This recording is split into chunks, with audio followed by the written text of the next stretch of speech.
Ready start.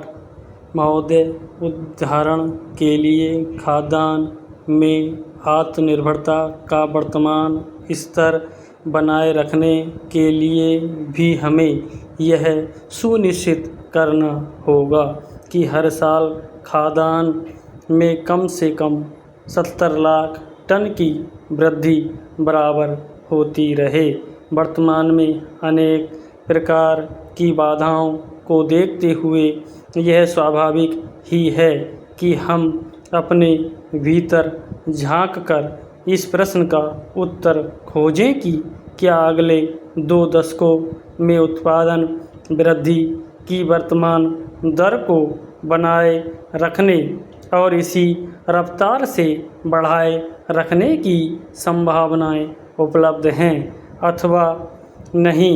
इसके साथ ही हमें इस बात पर भी विचार करना होगा कि हमारे अनुसंधान का आधार क्या इतना मजबूत है कि इन भावी चुनौतियों का टिकाऊ आधार पर सामना कर सकें। भारत सरकार की नई कृषि नीति को देखें तो उसमें यह लक्ष्य रखा गया है कि ग्रामीण भारत में खाद्य और पोषण सुरक्षा बराबर बनी रहे, आमदनी बढ़ाने और रोजगार के अवसर बढ़ते रहें।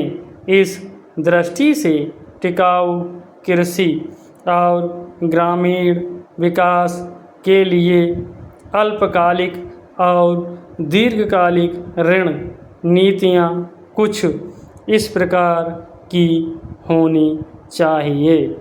खाद्य उत्पादन में पौध प्रारूप को सुधार कर विकसित की गई गेहूं और धान की अधिक उपजशील किस्मों और मक्का, ज्वार तथा बाजरा में संकर ओज का उपयोग करके ही विशाल प्रगति की गई, लेकिन अब भी इन फसलों की उन्नत किस्मों की आनुवंशिक संभावनाओं का पूरा इस्तेमाल नहीं किया गया।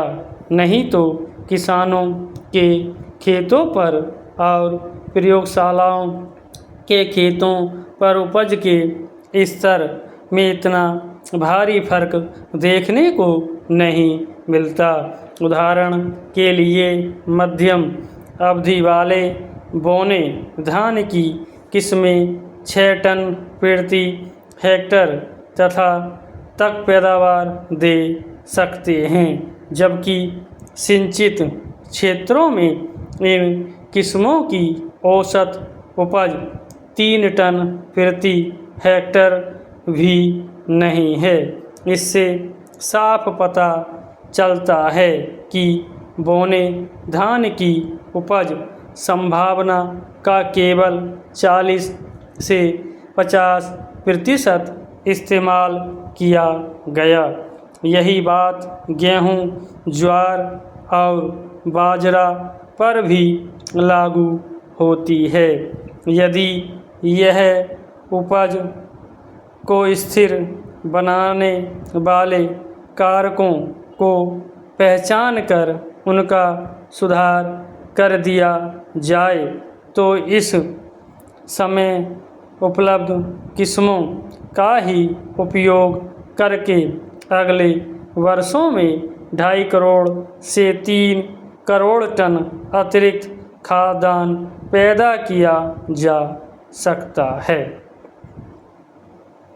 जहाँ तक बाधाओं की बात है, जैविक और अजैविक दबाव 30 से 35% तक उपज तबाह कर देते हैं।